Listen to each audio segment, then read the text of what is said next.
बर्फीली पहाड़ियों के बीच दो अजनबी को हो जाता है एक दूसरे से बेहद प्यार। हेलो फ्रेंड्स, आज एक्सप्लेन करेंगे 2070 में रिलीज होने वाली द माउंटेन बिटवीन अस, जो कि एक सर्वाइवल मूवी है और इस मूवी के दो मेन कैरेक्टर हैं डॉक्टर बैन और एलेक्स। तो मूवी शुरू होती है और हम एलेक्स को देखते हैं।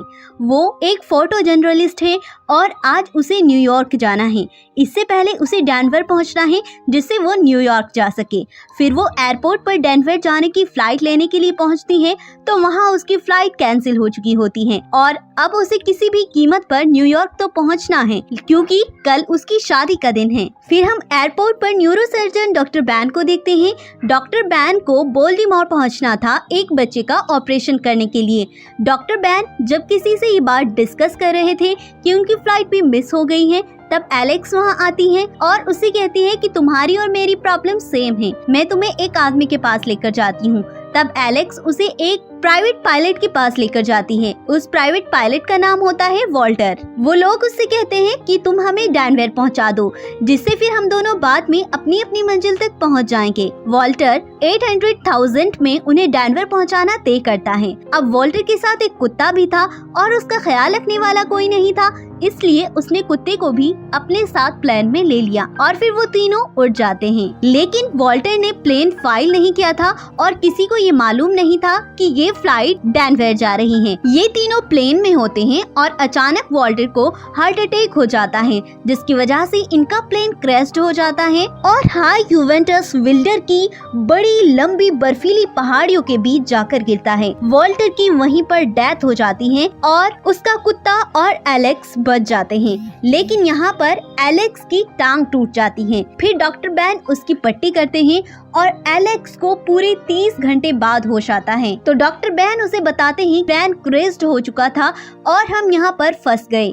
वॉल्टर की डेथ हो गई और मैंने उसे दफन कर दिया। इनके पास खाने की भी कुछ ज्यादा चीजें नहीं होती, कुछ बादाम और बिस्किट्स जैसी हल्की फुल्की चीजें होती हैं जिसे खाकर उनका पेट भी नहीं भर सकता था। फिर डॉक्टर बैन एलेक्स को ये भी बताते हैं कि वॉल्टर ने प्लेन फाइल नहीं किया था और इसीलिए हमारे बारे में कोई भी नहीं जानता कि हम डेनवर जा रहे हैं और अब यहाँ हमें किसी की भी हेल्प मिलना बहुत मुश्किल है। और फिर अगली सुबह उम्मीद की एक किरण उन्हें आसमान में एक प्लेन दिखता है। डॉक्टर बैन गन चलाते हैं जिससे उन्हें हेल्प मिल जाए। वो मदद की पुकार करते हैं लेकिन अब प्लेन बहुत दूर जा चुका था और अब अगले 3 दिन तक वो यहाँ रुकते हैं। 3 दिन बाद एलेक्स कहती हैं, मैं अब यहाँ नहीं रुक सकती, मैं जाकर देखती हूँ, शायद हमें कोई हेल्प करने वाला मिल जाए। डॉक्टर बैन उसे कहता है तुम्हारी टांग चलने लायक बिल्कुल भी नहीं है, मैं देखता हूँ। वो उसे कहती है तुम चाहो तो तुम अकेले यहाँ से जा सकते हो क्योंकि तुम मेरी ही वजह से यहाँ फंस गए। डॉक्टर बैन कहते हैं जाना होता तो मैं 3 दिन पहले चला जाता, लेकिन मैं तुम्हें छोड़कर कहीं नहीं जाऊंगा।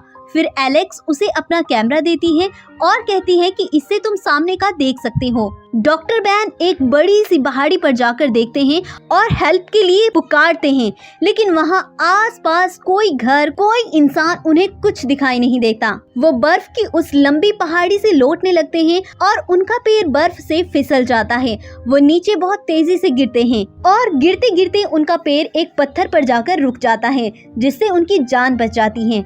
फिर एलेक्स को बैन का एक रिकॉर्डर मिलता है और एक लड़की की फोटो मिलती है। एलेक्स उस रिकॉर्डर को सुनती है, उसमें एक लड़की की वॉइस थी और फिर तभी वहाँ पर एक तेंदुआ आ जाता है और एलेक्स और कुत्ते पर अटैक करने लगता है। लेकिन एलेक्स जल्दी से गन उठाकर उसे शूट कर देती है और डॉक्टर बैन भी वहाँ आ जाते हैं और कुत्ते पर तेंदुए ने अटैक किया था इसलिए वो उसकी पट्टी करने लगते हैं। डॉक्टर बैन बाहर जाकर देखते हैं कि तेंदुआ मरा पड़ा है और इससे उनका एक फायदा ये हो गया था कि अब उन्हें खाने को कुछ मिल गया था। फिर एलेक्स कहती है हम थोड़ा नीचे उतरते हैं, शायद कोई सिग्नल मिल जाए और हमारी कोई हेल्प कर पाए। डॉक्टर बैन कहते हैं प्लेन का कचरा यहाँ पड़ा हुआ है और शायद इसे देखकर कोई प्लेन आएगा और हमारी हेल्प कर सकता है। दोनों की अलग अलग बात होती है और इस बात पर उन दोनों में बहस हो जाती है। अगली सुबह एलेक्स पूरी तरह से कवर होकर कुत्ते के साथ डॉक्टर बैन को छोड़कर पहाड़ी से नीचे उतरने का फैसला करती हैं और नीचे उतरने लगती हैं। फिर बैन को एक लेटर मिलता है और उस लेटर में लिखा था अगर मैं नीचे पहुंच गई तो मैं तुम्हें हेल्प करूंगी। लेकिन डॉक्टर बैन को पता था कि वो ज्यादा दूर तक नहीं चल पाएगी। वो भी उसे ढूंढने के लिए नीचे आने लगता है और वहाँ उसे ढूंढ लेता है। वो कहता है शुक्र है, मैं बहुत खुश हूँ, मैंने तुम्हें ढूंढ लिया। अगर मैं तुम्हें ना ढूंढ पाता और तुम मुझे ना मिलती तो मैं खुद को कभी माफ ना कर पाता। वो तीनों साथ होते हैं और अब वो बहुत ज्यादा जख्मी भी थे और बहुत थक भी गए थे। उनमें चलने की हिम्मत अब बिल्कुल नहीं रही थी। तो वो एक गुफा ढूंढ लेते हैं और गुफा में रात को आराम करते हैं। और सुबह में एलेक्स बाहर आकर कैमरे से देखती है तो उसे कुछ चमकदार चीज दिखाई देती है। वो बैन को दिखाती है तो डॉक्टर बैन कहते हैं हम वहां जाकर देखेंगे। वो आगे बढ़ते हैं लेकिन बीच में एक बड़ी सी नदी आ जाती है जिसको वो पार नहीं कर पाते थे। अब ना तो वो पीछे जा सकते थे और ना ही आगे, क्योंकि वो बहुत दूर आ चुके थे और आगे जाने का रास्ता नहीं था। रात हो जाती है, वो गुफा में ही रात गुजार देते हैं। अगली सुबह फिर वो एक नया रास्ता ढूंढ लेते हैं और चलने लगते हैं। वो काफी थक जाते हैं, इसलिए वो दोनों एक जगह बैठ जाते हैं। डॉक्टर बैन एलेक्स से कहते हैं तुम मेरी एक फोटो लो, क्योंकि मुझे लगता है हम मरने वाले हैं। एलेक्स कहती है नहीं, मैं तुम्हारी फोटो नहीं लूंगी। वो उसे बताती है कि एक लड़की थी जो मरने वाली थी और मैंने उसका फोटो लिया और वो मर गई। वो नोटिस करते हैं कि कुत्ता अब उनके पास नहीं है। डॉक्टर बैन कुत्ते को ढूंढने जाते हैं और यहाँ पर वो एक दूसरे को पसंद भी करने लगे थे, लेकिन एक दूसरे से कहते नहीं। फिर डॉक्टर बैन जब कुत्ते को ढूंढने के लिए जाते हैं और कुत्ते के पास पहुँचते हैं तो उन्हें एक घर दिखाई देता है। वो बहुत तेजी से घर के अंदर जाकर देखते हैं तो वहाँ कोई नहीं था, लेकिन अब उन्हें यहाँ रहने की जगह मिल गई थी और डॉक्टर बैन बहुत खुश हो जाते हैं। उधर एलेक्स जिस पहाड़ी पर बैठी थी वो बर्फ की जमी हुई एक झील थी। एलेक्स के दबाव की वजह से बर्फ की वो झील टूट रही थी और एलेक्स पानी में गिर जाती है। डॉक्टर बैन ये सब देख रहे थे। वो जल्दी से आते हैं और एलेक्स को बचाने की बहुत कोशिश करते हैं। फिर भी एलेक्स पानी में गिर जाती है और उसकी पूरी बॉडी बिल्कुल ठंडी हो जाती है और वो बेहोश हो जाती है। अब एलेक्स की बॉडी में पानी की कमी हो चुकी थी। डॉक्टर बैन उसे उसी घर में ले आते हैं और उसकी बॉडी में चूंकि पानी की कमी हो चुकी थी तो उन्हें उस घर में एक सुई मिलती है, जिसकी हेल्प से एलेक्स की बॉडी में डॉक्टर बैन पानी पहुंचाते हैं। फिर एलेक्स को होश आ जाता है और डॉक्टर बैन और एलेक्स दोनों बहुत खुश हो जाते हैं, क्योंकि वहाँ वो एक दूसरे का सहारा बन रहे थे। अब एलेक्स को ये तो मालूम हो चुका था कि डॉक्टर बैन एक अच्छा इंसान है और एक दूसरे को वो पसंद भी करने लगे थे। डॉक्टर बैन की जगह शायद कोई होता तो उसकी जान नहीं बचाता, उसे छोड़कर चला जाता, लेकिन डॉक्टर बैन ने उसकी जान बचाई, उसका ख्याल रखा, वो भी 2 बार। और अब उस घर से उन्हें कुछ खाने को भी मिल गया था। और फिर एक बार डॉक्टर बैन जब घर के बाहर लकड़ियां लेने गया होता है तो एलेक्स उसके बैग के सामान को चेक कर रही होती है। बैन ये देखकर गुस्सा होता है, लेकिन एलेक्स उससे कहती है हो सकता है शायद हम साथ रहें, लेकिन मैं तुम्हारे बारे में कुछ नहीं जानती। तब बैन कहते हैं तुम मेरे बारे में जानना चाहती हो ना, तो सुनो, जो रिकॉर्डर मेरे पास है उसमें जो वॉइस ओवर है वो मेरी बीवी की है और 2 सालों से मैंने वो वॉइस नहीं सुना। वो ये कहकर जाने वाला होता है, लेकिन एलेक्स उसे रोक लेती है और उसे अट्रैक्ट होने लगती हैं। यहाँ पर वो दोनों इंटीमेट होते हैं और वो एक दूसरे को बहुत पसंद करने लगते हैं। जब रात में दोनों वो साथ लेटे हुए होते हैं तो बैन उसे अपनी वाइफ के बारे में सब सच बताता है। वो कहता है मेरी वाइफ को ब्रेन ट्यूमर था और वो मुझे छोड़कर चली गई। एलेक्स भी अब डॉक्टर बैन को बहुत चाहने लगती हैं।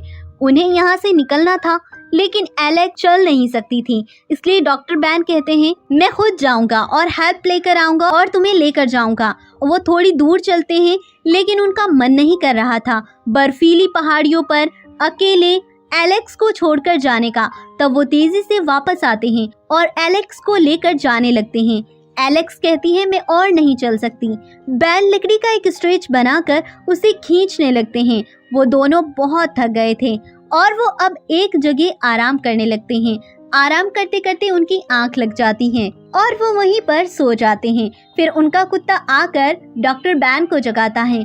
बैन दूसरी तरफ जाकर देखता है तो उन्हें एक टेम्पर यार्ड दिखाई देता है। वो बहुत खुश हो जाते हैं और चलने लगते हैं आशा की एक और नई किरण को ढूंढने, बहुत उम्मीद के साथ। लेकिन चलते चलते डॉक्टर बैन का पैर बर्फ में धंस जाता है और वो बर्फ में गिर जाता है। एलेक्स उसे निकालने की बहुत कोशिश करती है लेकिन नहीं निकाल पाती। डॉक्टर बैन उसे कहते हैं तुम टेम्पर यार्ड तक जाओ और हेल्प लेकर आओ। वो जाती है और फिर कुछ वर्कर्स के साथ हेल्प लेकर आती हैं। जब डॉक्टर बैन की आंख खुलती है तो वो देखते हैं कि वो दोनों हॉस्पिटल में हैं। वो बहुत खुश थे कि वो उन पहाड़ियों के बीच जिंदा बच गए, लेकिन वो दुखी भी थे क्योंकि अब उन्हें बिछड़ना था। हॉस्पिटल में एलेक्स का होने वाला हस्बैंड मार्क भी आता है। वो बैन को थैंक्स बोलता है कि उसने एलेक्स की जान बचाई। फिर बैन अपने हॉस्पिटल में आ जाता है और बिजी हो जाता है। उधर एलेक्स मार्क के साथ बिजी हो जाती हैं, लेकिन वो एक दूसरे को बहुत मिस करते हैं। एलेक्स उसे कॉल करती है लेकिन बैन रिसीव नहीं करते। और फिर एक बार एलेक्स डॉक्टर बैन को वो तस्वीरें सेंड करती हैं जो उसने पहाड़ों पर ली थी। डॉक्टर बैन को ये देखकर एलेक्स की बहुत याद आने लगती है। वो उससे मिलने जाते हैं और दोनों बहुत सी बातें करते हैं। वहाँ पर डॉक्टर बैन एलेक्स को बताते हैं कि अब उनकी उंगलियां ठंड की वजह से काम नहीं करती और वो ऑपरेशन नहीं कर पाते। एलेक्स भी उन्हें बताती है कि मैंने मार्क के साथ शादी नहीं की। मार्क एक बहुत अच्छा इंसान है, लेकिन मैंने शादी नहीं की। डॉक्टर बैन कहते हैं क्या सच में? मैंने तो इसीलिए तुम्हारी कॉल रिसीव नहीं की थी कि तुम्हारी शादी हो गई होगी। वो कहती है मुझे तो उसी पहाड़ी पर तुमसे प्यार हो गया था। फिर दोनों गले लगते हैं और जाने लगते हैं। वो बहुत दुखी हो रहे थे और उन सभी लम्हों को सोच रहे थे जो उन्होंने साथ में गुजारे थे। थोड़ी दूर जाने के बाद ही वो रियलाइज करते हैं कि वो चाह कर भी एक दूसरे से जुदा नहीं हो सकते। वो दोनों लौट कर तेजी से वापस आते हैं और गले मिल जाते हैं। फाइनली यहाँ पर मूवी का एंड हो जाता है।